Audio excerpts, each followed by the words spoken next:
지금 현재 서울 아파트 같은 경우는 너무나 이제 비싸서 네네네. 솔직히 엄두가 안 날 정도로 네네네. 이렇게 되는데 그렇다면 또 이제 또 경기권에서 네네네. 본다면은 이렇게 서울처럼 좀 잘 나갈 만한 그런 또 지역이 있다면 어디를 좀 더 눈여겨보면 좋을까요? 그러니까 사실은 제가 욕을 좀 먹으면서까지도 2년 전에 김포 쪽을 밀었어요.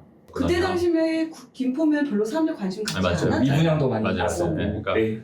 그러니까 그거를 받아들여서 투자하신 분들도 계시고, 그거를 못 받아들이고 안 하신 분도 많이 계셨거든요. 근데 이제 그 당시 김포 같은 경우에는 뭐 그 미분양이면 안 돼. 분양가 3억 5천인 게 지금 한 7억 5천 하니까 거의 한 4억 정도, 4억에서 4억 5천 정도 올랐잖아요. 미분양이었기 때문에 뭐 한 채나 두 채 정도 잡으신 분들은 그냥 한 8억 정도 버신 거예요.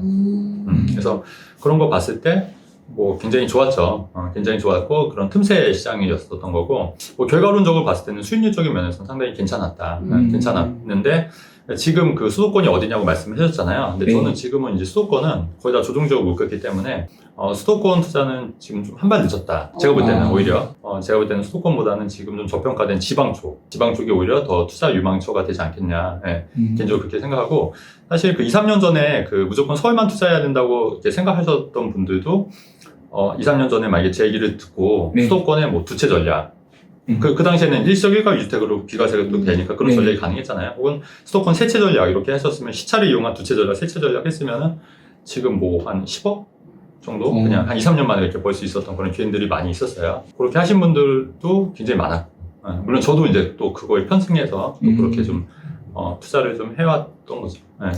어떻게 보면 투자로 접근을 하기에는 수도권은 좀 많이 오른 상태고 오히려 좀 저평가된 지방은 네네. 좀 그렇죠. 눈여겨보면 네. 좋다. 저 같으면 그럼 지방이라면 뭐 광역시도 있고 중소도시도 있는데 네네. 그래서 좀 어느 정도 기준은 좀 있어야 되지 않을까요? 그러니까 지방 쪽에서도 저는 비규제 지역 쪽 좀 눈여겨보시는 게 괜찮을 것 같아요. 네, 왜냐면 지금 아시다시피 그 양도세가 조정적인 양도세가 이제 2주택부터는 42 플러스 20이니까 62, 그 다음에 30% 언저리 플러스 되면 72%잖아요. 그럼 사실 다주택 같은 경우는 이제 사실 뭐 남아도 남는 게 아니에요.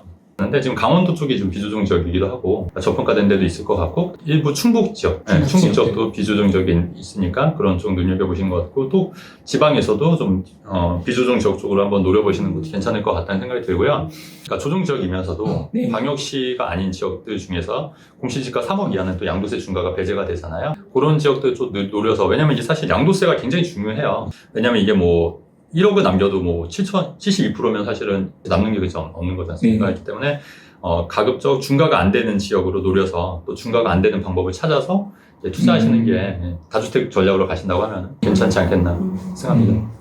지방을 봐야 되긴 하지만 무조건 네. 지방일 게 아니라 어쨌든 좀 저평가된 건 일단 당연하죠. 네, 그거는 전혀 그렇죠. 네, 그 말씀이세요. 세금 때문에 지방을 가는 게 아니라 그렇죠, 일단 그렇죠. 저평가라는 확신이 들고 맞아요. 거기에 이제 좀 더 장점으로 맞아요. 이제 세금과 관련된 그렇죠. 그런 좀 이렇게 네. 플러스 돼야 맞아요. 그런 걸 좀 더 눈여겨보면 좋겠다. 네, 역시 수준들이 있으셔서 질문이 아주 지금 같습니다. 네. 그런데 그렇고 지금 서울 같은 경우도 상당히 좀 네네. 또 이렇게 들으시는 분들도 서울 되게 관심 있어 하시고 네. 하잖아요. 근데 그럼 서울 아파트가 과연 지금처럼 계속 앞으로도 갈 건지 네네. 어떻게 보세요?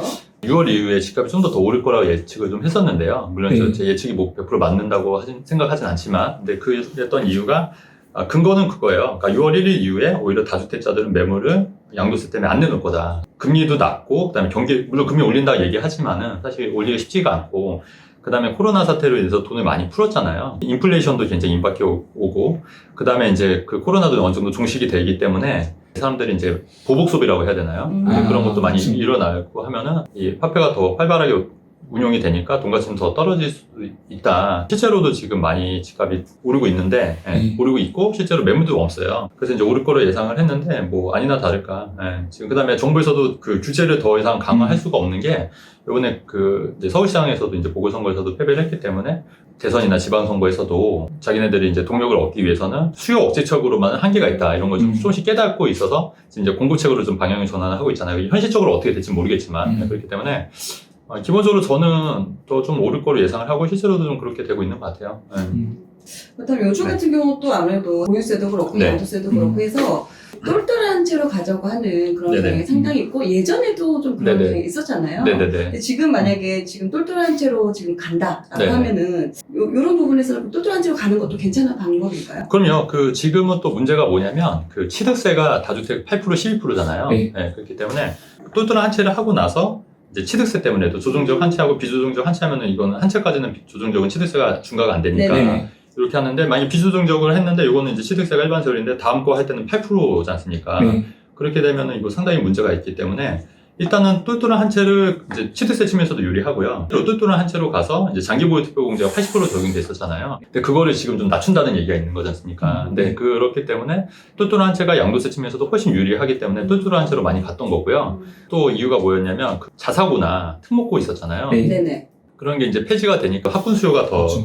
각광을 받게 된 거예요. 앞으로도 그런 추이는 지속이 된다. 다만 이거는 이제 잘 생각해야 되는 게 본인이 똘똘한 한 채로 그 자금이 충분하면은 갈아타는 전략이 되는데 돈도 없는데 똘똘한 채로 갈아탄다? 이거는 사실 말이 안 되는 거잖아요. 네. 그런 분들은 좀 다른 전략을 가져야 네, 그런 분들이 은근히 그렇지. 상당히 많거든요. 네네네. 그런 분들은 어떻게 그렇죠. 해야 될까요? 그러니까 다주택 전략이죠. 어쩔 수 없어요, 그거는. 다주택 전략인데. 돈을 좀 불려나갈 수 있는. 그렇죠. 네. 그러면 대표님께서 네. 지금 지식을 가지고 만약 30살로, 30살로 돌아가게 된다면 네. 그럼 지금 투자를 많이 하시는데 어떤 투자 방식을 사용해서 자산을 불려나가시고 싶으신가요? 저 같으면 지방으로 갈 것 같아요. 지방 서울 수도권에 기회가 많이 없으니까 네. 지방으로 가서 그런 신축 아파트 분양권이나 이런 거를 해서 네. 투자를 하지 않겠나. 그렇게 할 것 같아요. 지금 만약에 제가 다시 30세로 돌아가서 돈이 좀 종잣돈이 작아요. 한 작으면 5천만 원 정도. 그러니까 그럼 지방 당연히 갈 것 같아요. 그렇게 할 것 같아요. 근데 요즘 또 보면 이제 수도권 같은 경우는 네네. 지방 가기 좀 싫고 네네. 힘들잖아. 지방 가면 또 부지런해야 되고. 그러니까. 쓰고 사는 사람들이 계속 차 타고 힘드니까. 가야 되고 기차 타고 맞아요. 가야 되고 제가 알기로는 대표님도 지방을 잘 안 가시는 오, 분 맞아요. 지방 투자는 너무 이게 전국을 찔려가지고. 근데 지방 투자는 개 투자 같은 경우는 정말 굉장히 많이 다녀야 되긴 맞아요. 해요. 근데 이제 네. 신규 분양은 그냥 음. 한두 번 가면 돼요. 그렇기 때문에 모델하우스만 가면 되고 현장은 아예 헐볼판이에요. 신규 분양 그렇기 때문에 그렇죠. 아직 네. 지어지지 않았으니까. 그렇죠. 그렇기 때문에 뭐 한두 번만 가도 그러니까 저한테는 맞는 거죠. 그런 투자가 오히려 좀 게으르신 분들은 그런 것도 괜찮아요. 그러면 그 방법이 지금도 그러면은 가능한 건가요? 아니요. 그러니까 그게 아쉽게도 그 일시적 1가구 1주택은 예전 같은 경우에는 분양권은 주택수에 포함이 안 됐잖아요. 네. 근데 올해부터 분양권은 주택수에 포함이 되기 때문에 그런 일시적 1가구 1주택의 비과세는 못 받아요. 네. 지금 어떤 전략으로? 다만 그 비조정 지역에 두 채 전략은 가능하죠. 비조정 지역에 분양을 받는 건데 시차를 이용해서 분양을 받거나 아니면 투채를 그냥 같이 받는 거죠. 비조정 지역에. 비조정 지역에 네. 분양을 받는 걸로. 네네네. 구축 투자보다는 오히려 그래도 분양권 그렇죠. 투자를 좀 더 추천을 하시는. 지금은 그런 것 같아요. 오히려 이제 작년, 재작년, 3년 전에서 지금도 많이 그랬고. 그러니까 이게 사실 투자 방법이 트렌드가 좀 있는 것 같아요. 제가 볼 때는. 네. 오피스텔에도 관심 많이 갖지 않으세요? 아, 오피스텔이요? 네. 네. 월세 나오고 네네네. 수익률로 네. 이런 것도 봤을 때, 좋아하시니까. 저도 좀 약간 외로운 길을 많이 걸었던 것 같아요. 왜냐면 오피스텔도 괜찮다고 많이 얘기를 했는 편이었거든요. 방송을 보시면. 근데 굉장히 욕을 많이 먹었거든요. 아. 무슨 오피스텔 좋냐. 근데 실제로 그 투룸, 쓰리룸 오피스텔 많이 올랐어요. 아파트 같은 경우는 많이 올랐거든요. 심지어 제가 갖고 있는 원룸 오피스텔도 한 1억 이상 올라가긴 했거든요. 네. 1억 3,500에 분양 받았던 게 위례 오벨리스크라고 나쁘지 않은데 근데 다만 아파트에 비해서는 황금성이 당연히 떨어지죠. 대신에 이제 아파트보다는 임대 수익률은 훨씬 높아요. 네. 그건 인정하시잖아요. 네. 근데 이제 황금성 떨어지고 그다음에 매매 차익은 많이 안 오른다. 이 아파트가 3, 4억 오를 때 오피스텔은 뭐 한 1억 정도 올랐으면 사실 그렇게 네. 많이 오른 건 아니잖아요. 근데 그런 거를 감안하더라도 오피스텔 당연히 그 월세 받는 걸로 해서 좀 안정적으로 내가 좀 월세를 받고 싶다. 이런 분들한테는 오피스텔 저는 이렇게 추천을 하는 이유가 일단 소액으로 할 수 있잖아요. 뭐 3, 4천만 원으로 가능하거든요. 그 다음에 공실이 거의 안 나요. 근데 상가는 사실 공실이 나는 경우가 종종 있잖아요. 오히려 이렇게 월세 받기에는 나쁘지 않고 또 잘만 고르면 오르는 오피스텔도 있다. 그러니까 그거를 잘 고르는 게 중요한 것 같아요.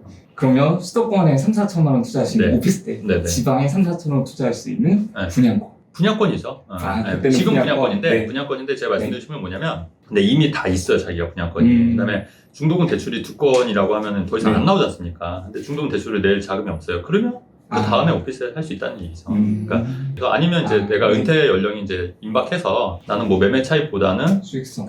오피스 월세 받는 게 좋다. 그러면 오피스텔 해야죠. 그거를 비교하기 수는 없는 거예요. 뭐가 좋고 뭐가 나쁘다. 그러니까 그 자기에 맞는 상황에 맞게끔 선택을 하는 것뿐이지. 뭐 아파트가 최고 투자가 최고다 오피스텔 투자가 뭐 안 좋다 이건 아닌 것 같아요. 네. 상황에 맞게 움직이는 것이.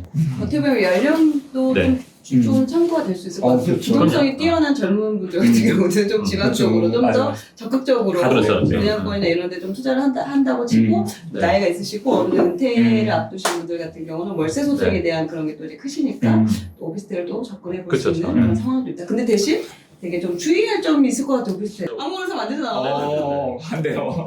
그러니까 오피스텔도 이제 대단지 오피스텔 위주가 그래도 매매가 좀 잘 되는 편이고요. 아파트보다는 이제 황금성이 좀 떨어지는 건 맞고 오랫동안 안 오를 수가 있어요. 그래서 그런 거는 좀 이제 감안해서 좀 기다려야 되는 것도 있다. 그런 거는 그럼 좀 교통이나 이런 부분 특히나 좀 싸다고도 안쪽에 그럼요. 있는 네. 걸 산다거나 외곽에 있는 걸 산다거나 그렇죠. 이런 거는 근데 그것도 사실은 좀 경우에 따라 다르긴 한 게요. 네. 그 위례 오벨리스 같은 경우는 사실 지하철역이 없어요. 네. 근데 그 요번에 이제 위례 중앙역이 이제 착공이 들어간다는 얘기가 있는데 그 앞에 생기긴 하는데 사실은 지하철이 없거든요. 네. 그럼에도 1억 이상 오른 거예요. 그러니까 대부분 사람들 상식적으로 역세권 오피스텔이 좋고 물론 이제 그렇죠. 그거 맞잖아요. 네. 근데 그건 이제 기본이긴 한데 또 반드시 그런 전략이 통하는 건 아니더라. 그럼에도 불구하고 거기에 투룸, 쓰리룸은 거의 그 분양가가 4억대, 5억대였는데 거의 한 10억 가까이 하고 있거든요. 쓰리룸 같은 경우는. 아파트 같은 경우. 아파트. 네. 예. 그러니까 그런 거 봤을 때 지하철이 없는데도 불구하고 오르는 사례도 있으니까. 그러니까 근데 물론 이제 그게 이제 통상적이긴 한데 네. 그 외 여러 가지 상황들도 같이 고려를 해서 투자를 해야 되는 게 맞지 않겠나. 예. 딱 한 가지만 보고 투자를 할 수는 없는 그렇죠, 거죠. 그렇죠. 예. 근데 기본적으로 교통이 그 있는 거는 당연히 좋은 거죠. 예.